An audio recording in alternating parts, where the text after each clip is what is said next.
Warahmatullahi wabarakatuh. Masih semangat ya Pak? Saya langsung aja memperkenalkan diri.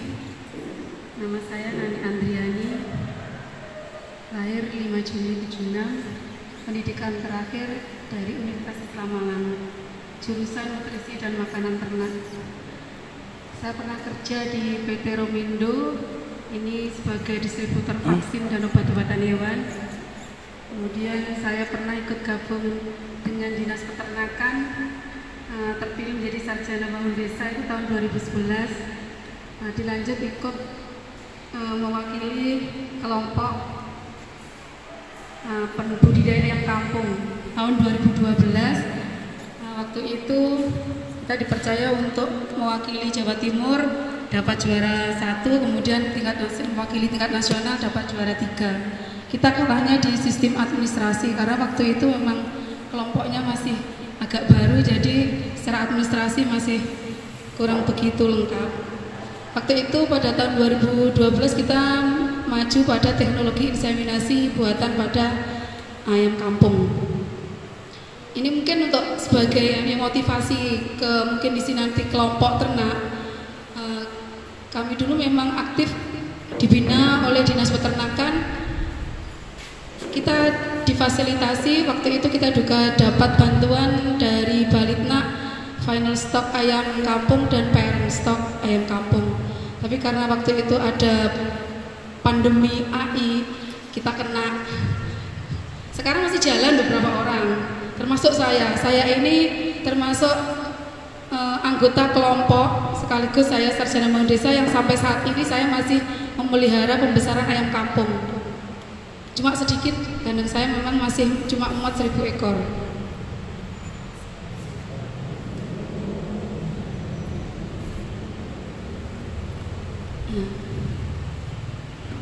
Ini langsung aja, tadi secara kandang kosong sudah dijelaskan oleh Pak Imam Mawardi.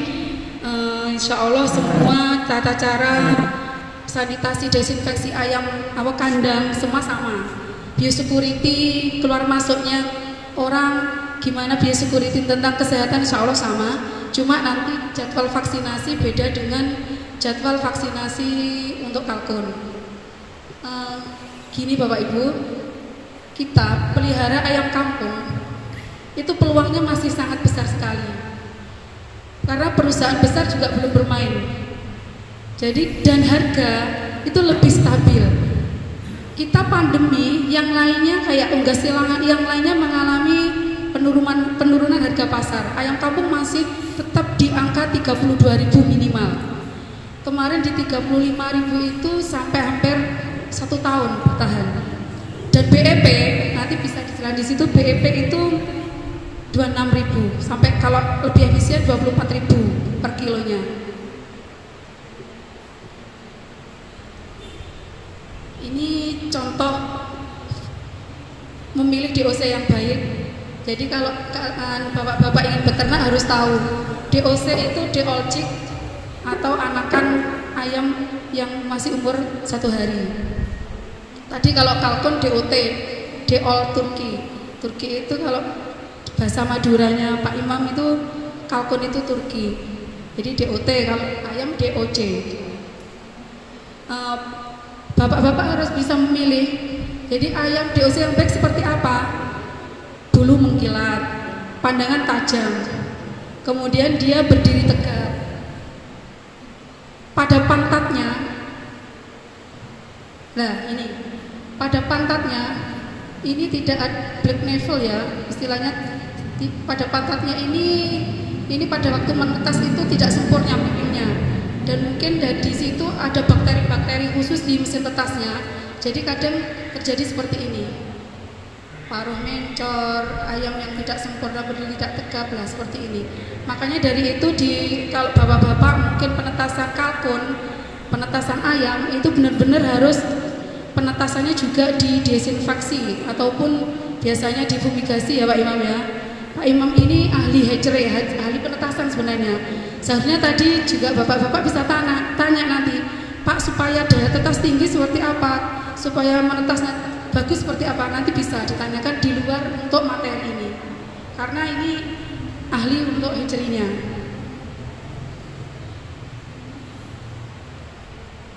Nah, ini sistem perkandangan. Sistem perkandangan ini namanya postal. Postal itu di tanah yang cuma dikasih sekem biasanya. Itu memang kelebihannya biayanya sangat murah karena kan tinggal ngasih pagar aja, ngasih atap. Tapi dia punya kerugian, banyak kerugian.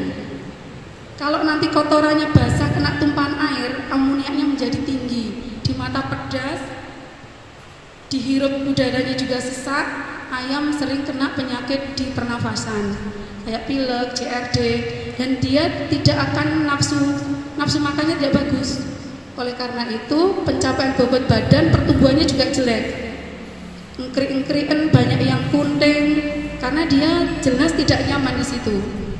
Kalau mungkin bapak-bapak ibu keluar masuk kandang aja kadang pedes ya kalau pas kotorannya basah. Nah itu jangan sampai seperti itu.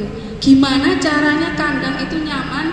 Seperti jenengan aja masuk di kandang cuma satu kali mungkin merasa nggak nyaman, apalagi ayam atau kalkun di kandang tiap hari, setiap siang dan malam di situ.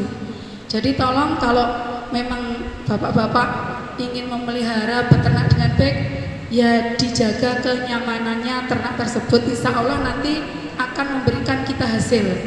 Oke?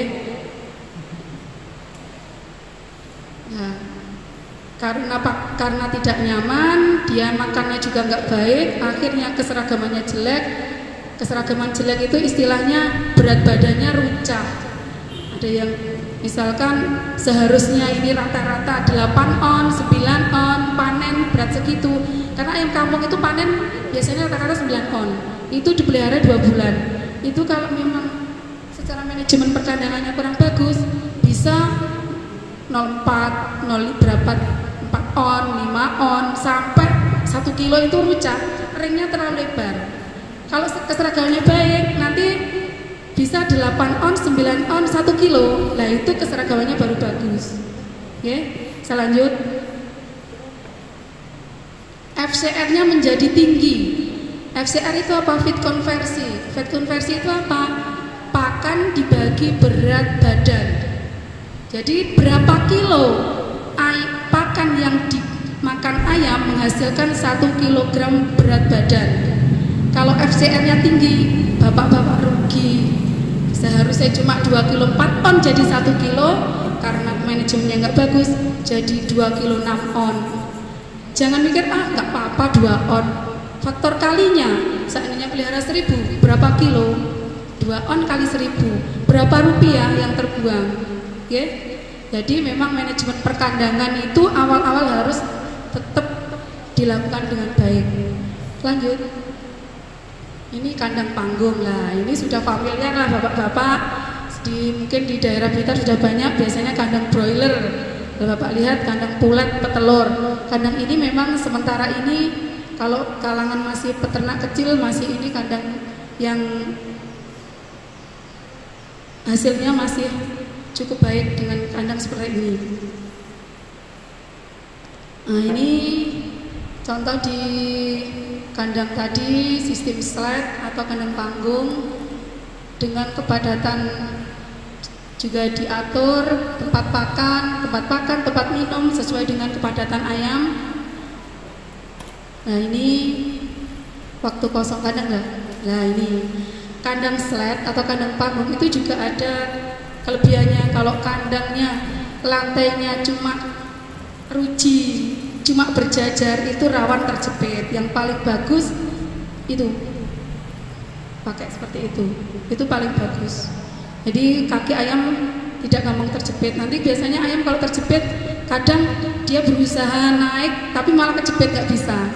Nah itu nanti kalau lumpuh juga mengakibatkan ayam kematian karena dia bisa makan dan minum. Nah ini colony cage atau sistem baterai. Biasanya kita pakai box seperti itu aja. Mungkin kalau kalangan kita ya, kalau masih peternak konvensional seperti ini paling bagus. Ini keseragamannya jauh lebih bagus karena monopoli pakan tidak terlalu banyak. Persaingannya ayam untuk ngasih pakannya tidak terlalu banyak. Setiap kotak itu Biasanya kalau ayam kampung itu kepadatannya 12 kilo per meter persegi dengan tempat pakan di luar. Jadi 1 meter diisi 12 kilo.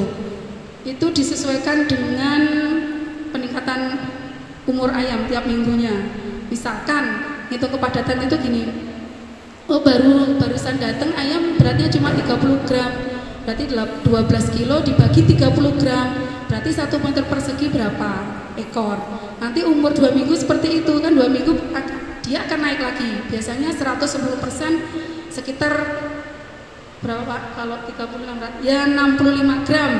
Oh berarti 12 kilo dibagi 65 gram lah, kepadatannya dihitung berapa ekor. Seperti itu caranya hitungnya. Jangan lagi gini luas, nggak boleh. Memang kalau 12 kilo 1 meter persegi itu kelihatannya masih ada ruangan yang, tapi itu bukan berarti ini kurang bot. Nanti kalau dipenuhi bobot badannya tidak bisa maksimal. Ya, biasanya memang saya ada lembah ini tak tambahin 10 cukup, ya nggak bisa. Itu sudah standar. Kita sudah melakukan berbagai penelitian, dicoba 12 kilo, dicoba 10 kilo, dicoba 15 kilo. Ternyata yang paling bagus 12 kilo. Nah, ini kandang Jatinom. Karena ya sudah, kalau kandang Jatinom berskala besar, kita sudah menggunakan colony cage dengan bahan baterai kawat. Ini memang investasi mahal, tapi hasilnya memang cukup lumayan bagus. Ini sistemnya bertingkat, jadi bisa satu kandang populasinya bisa lebih banyak lagi. Itu di bawah yang baterai atas dikasih alas untuk tempat kotoran, dan setiap hari itu disusu, diturunkan pakannya. Ini tadi persiapan kandang ya. Setelah dicuci, dari tadi Pak Imam ngasih video tadi, ini istilahnya dulang ini, yang kotak-kotak ini dulang pakan. Kalau kita mengistilahkan, ini biasanya kita taruh di bawah tempat pakan. Apa fungsinya? Supaya pakan yang dipatoki ayam itu tidak tercecer di bawah. Jadi pakan tidak banyak yang tumpah, sehingga pakan bisa terkonsumsi secara baik oleh ayam. Ini juga fungsinya apa? Menurunkan FCR tadi. Berapa kilo pakan yang dimakan ayam tadi. Ini salah satunya kita mengantisipasinya untuk cecer pakan dengan cara mengasih dulang pakan. Itu biasanya di atasnya nanti ada tempat pakan yang kuning-kuning itu. Ini yang sistem postal perkandingan kita. Ini tadi persiapan kandang. Setelah dicuci tadi yang video dari Pak Imam Mawadi tadi, kita bersihkan dengan semprot desinfektan. Kemudian di bawah itu di tempat kotoran itu ada kapur tabur. Jadi kapur ya gamping itu biasanya kita kasih air, nanti dia akan luruh menjadi ya Pak, halus. Nah, kita taburkan di bawahnya. Terus ini juga kita labur dengan kapur, lantainya juga itu fungsinya juga sama dengan desinfektan, membunuh kuman dan bakteri. Dan itu mengurangi bau kotoran biasanya tertabur. Amoniak, mengurangi amoniak.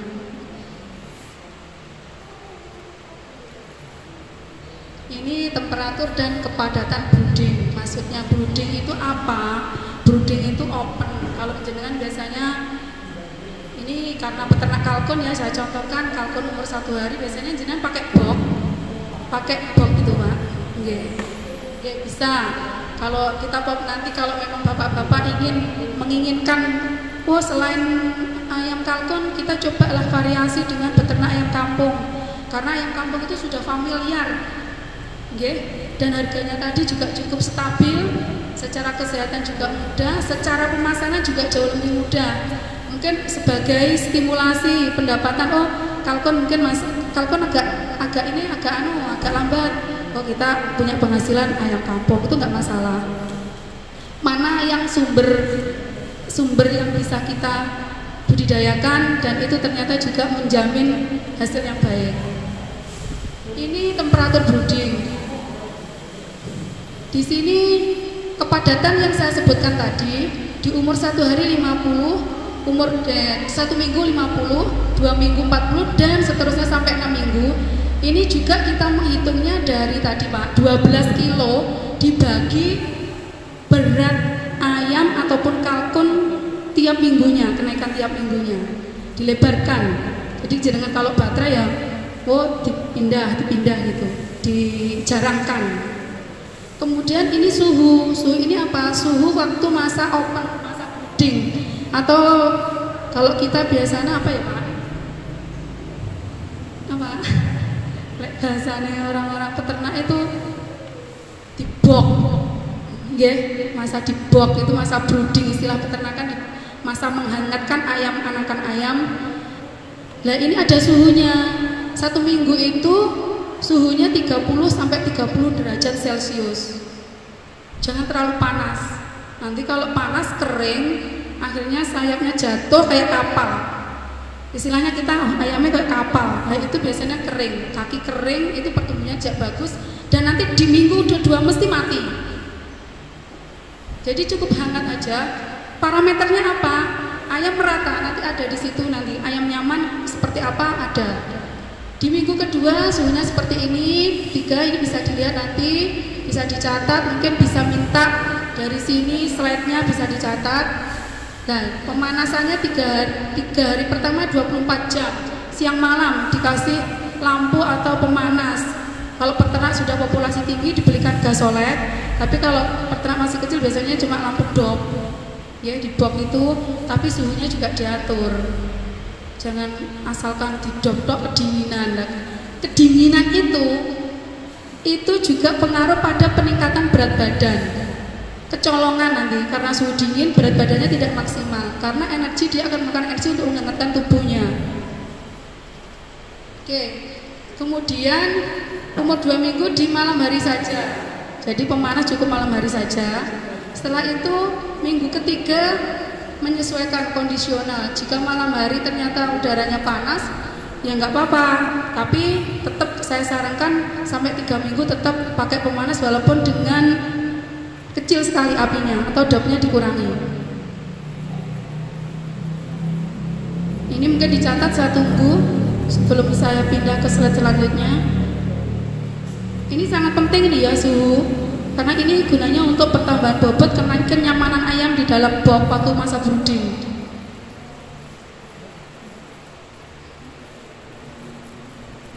Sampun? Mungkin rencana sampun sakit turunan ya. Masalah ini masih ada pemateri yang terakhir ini cara pematerinya gonge ini dari dinas nanti Pak Pria. Jadi saya tak cepat-cepat saja. Nah ini contohnya, ini ayam menyebar, ini pemanasnya. Kita pakai pemanas seperti ini namanya gas OLED. Ini ayamnya menyebar, tandanya ayam di sini suhunya adalah suhu nyaman ayam. Jadi pas dia menyebar, tidak mengumpul di pinggir. Kalau mengumpul di pinggir berarti ayam kepanasan, dia menjauhi pemanas. Tapi kalau dia tadi menggerombol di bawah pemanas berarti kedinginan. Berarti pemanasnya kurang, suhunya perlu ditambah. Dan di masa-masa broodingan ini kalau kita pakai ini pakai seng itu loh Pak, pakai seng talang itu loh. Seng talang itu kan lebarnya mungkin 1,5 itu dipotong jadi 2. Nanti dikasih jepit bambu ini, pakai jepit itu bisa biar bisa berdiri. Lah kita hitung 1 meter persegi itu gimana? Diameternya lingkaran ini atau kotak ini kita hitung. Kita ukur. Tempat makannya ini dan tempat minumnya juga harus banyak. Jangan tak wae gede sitok. Nah itu nanti rayan sing kalah akhirnya nggak minum. Jadi lebih baik tempatnya kecil-kecil tapi banyak. Ini kok nggak ada tempat makannya Mbak? Iya, di 3 hari pertama pakan masih ditebar, tipis, sahur-sahur kayak gini. Ya, itu bisa 10 kali sehari semalam. Kalau di 3 hari pertama, karena kenapa? Ayam belum mengerti tempat pakan, biasanya dia menjangkaunya juga masih sulit. Jadi harus ditebar dengan rata supaya ke sini dapat pakan, ke situ dapat pakan, supaya di minggu pertama nanti berat badannya itu bisa 110% pencapaiannya. Kalau saat ini minggu pertama sudah mencapai 10%, minggu kedua, ketiga itu sangat mudah sekali. Ya. Kita lanjut. Ini manajemen yang salah, maksudnya Ya, tadi belum saya jelaskan untuk manajemen sirkulasi. Jadi jenengan itu pakai brooding seperti ini, dikasih tirai. Kalau jenengan pakai box itu biasanya ditutup sak ya Pak. Jangan terlalu rapat. Rapat yang di bawah aja. Istilahnya setinggi sini itu rapat, tapi di atas ini dikasih celah untuk pergantian oksigen dan karbon dioksida.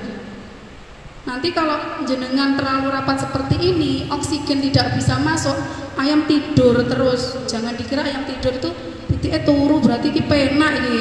Jangan, itu ayam tidak nyaman, dia kekurangan oksigen. Coba jenengan tepuk tangan, rok, kok ayam cuma menolak gini. Itu tandanya di sini itu tidak ada oksigennya. Tapi kalau Anda tepuk tangan, prek ayam lari ke sana ke sini, dia mencit, minum, itu tandanya di sini adalah nyaman nih. Oksigen di sini sudah terpenuhi. Jadi ingat, kalau ayam tidur pulas berarti kekurangan oksigen. Jangan sama dengan jenengan tidur pulas berarti itu penak turu. Ya, ya.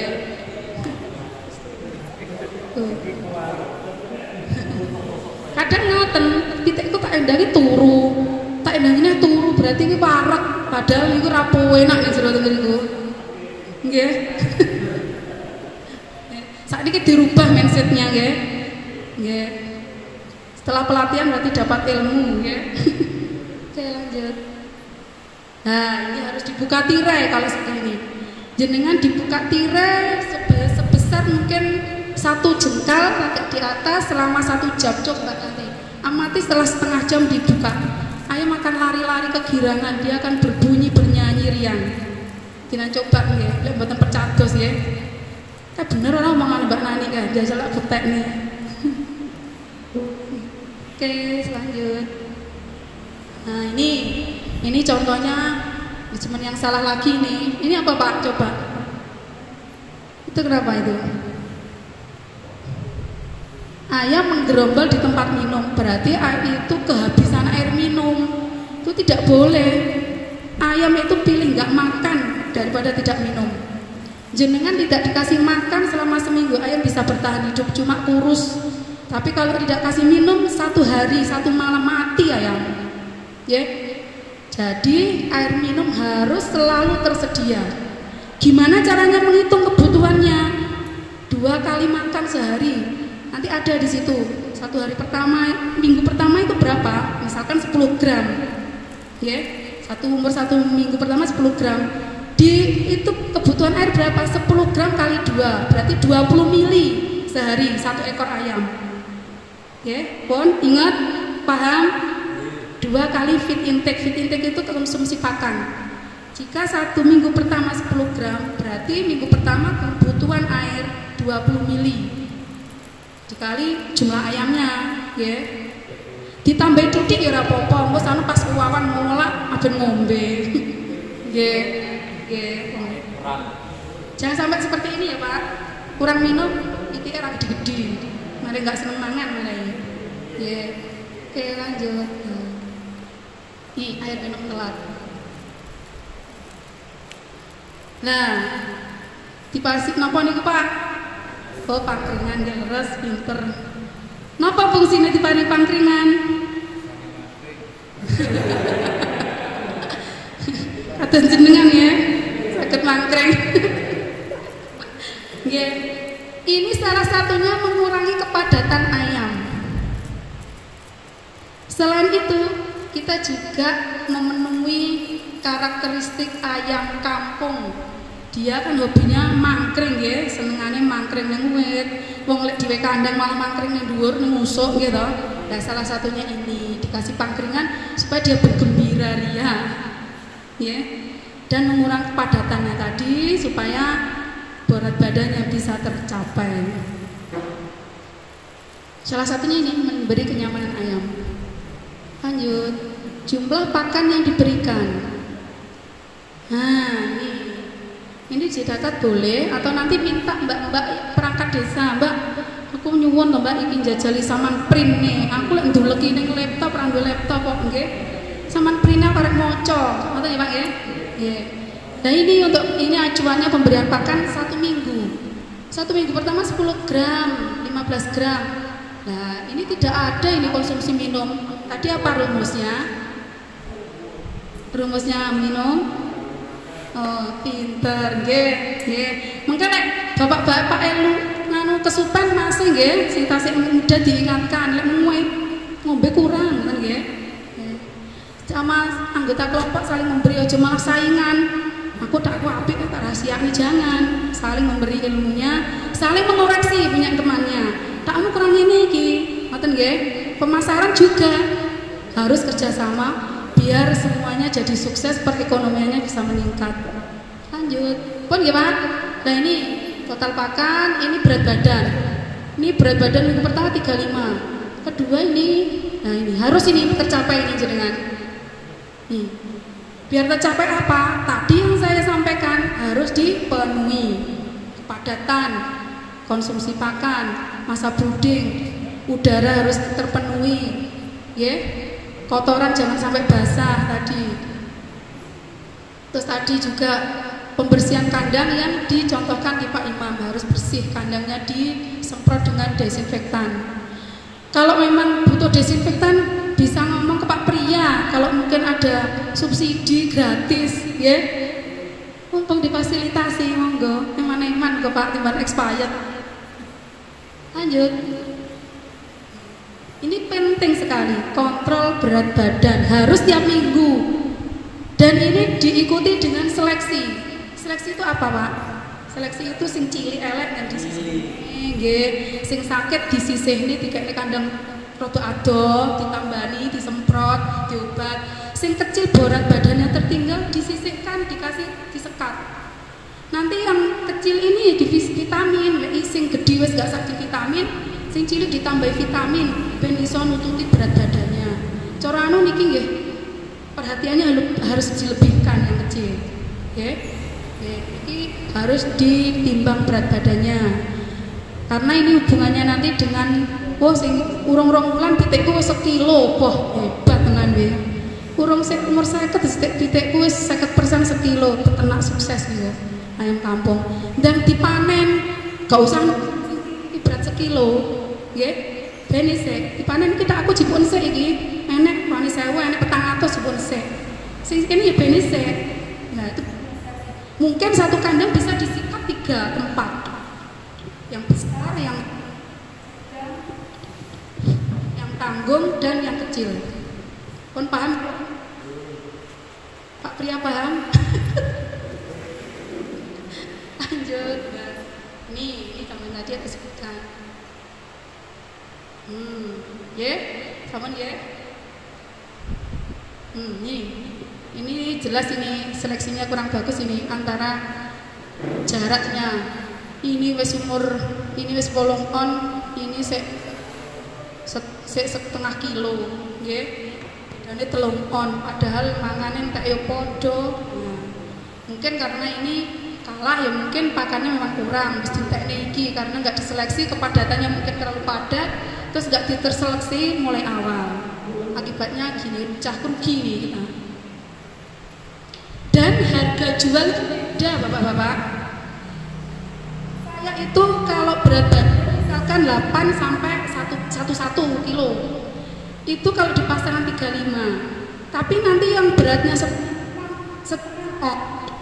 setengah on itu harganya itu 32. Jadi nggak sama harganya nggih, walaupun sekarang harga pasaran mungkin 35. Dek bakul itu nilainya mbak saya 35 tapi 8 kilo ke atas. Tapi jenengan pinter malih, Mas sing 1 kilo munggah tak dol 6. Baru sing 9 on sampai 8 on tak dol 35. Harus pinter-pinter nggih strategi marketing nggih. Niku kula bocori niku.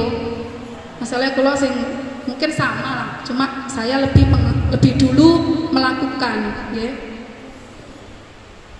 Lanjut. Nah, jadwal pengebalan ayam kampung. Pengebalan ini apa sih dikebalnya ini?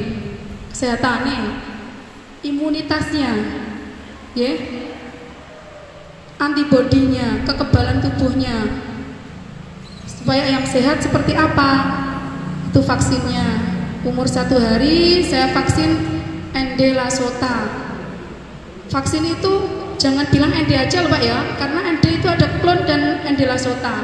Klon itu stresnya rendah, tapi dia protektifnya mungkin kurang panjang waktunya, cepat menurun. Jadi pilih yang ND Lasota nanti, tetap itu penting ya, Lasota harus lengkap nyebutnya, ya.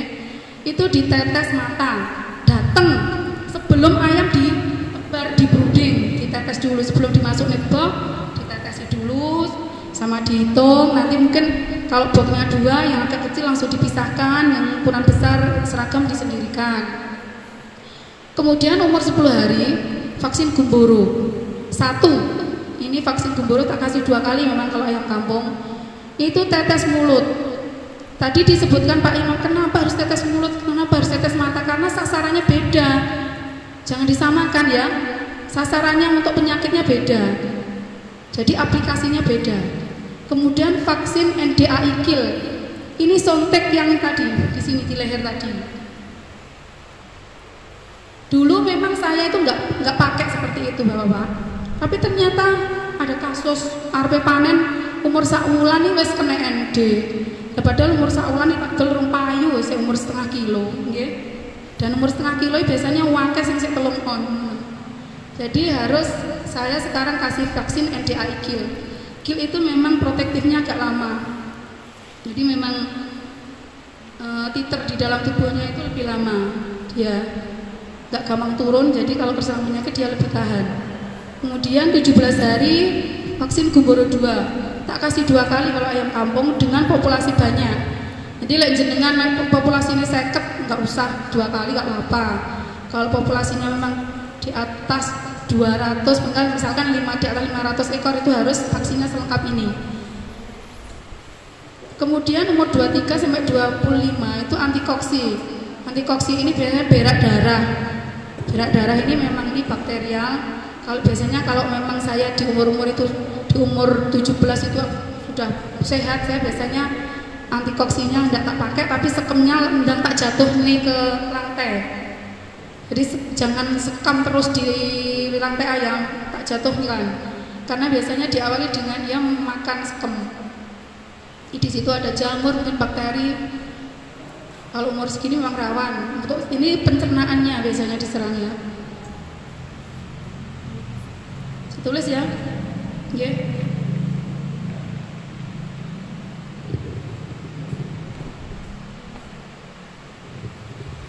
Nanti kalau bapak-bapak yang belum dituruni ya mas ya, yeah.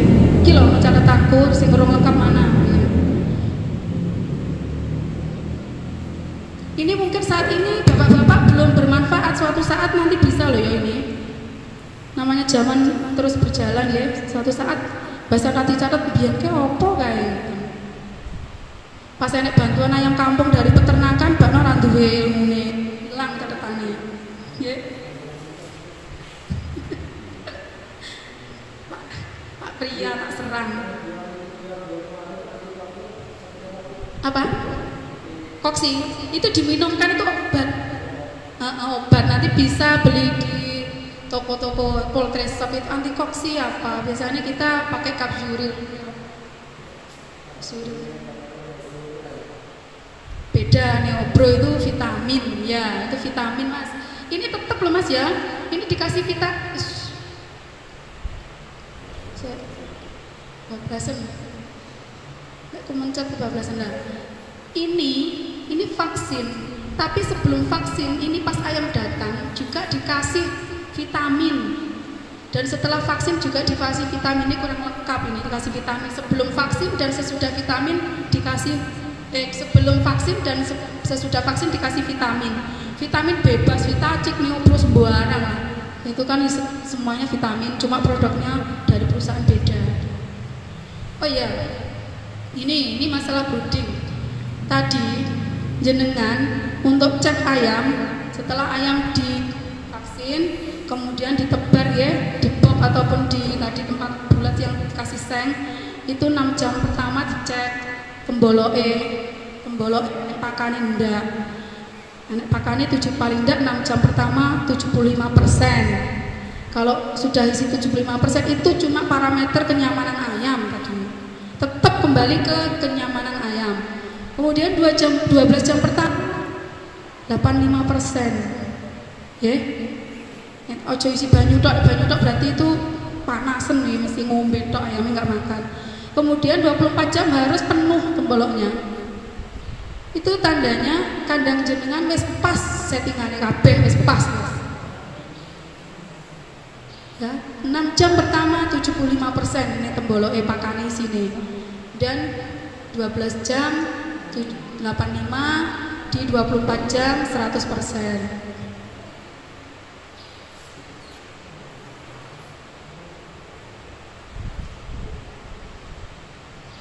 Terima kasih Kak Noisine. Nggih, kedenten nggih. Ya, ini mungkin pemaparan saya.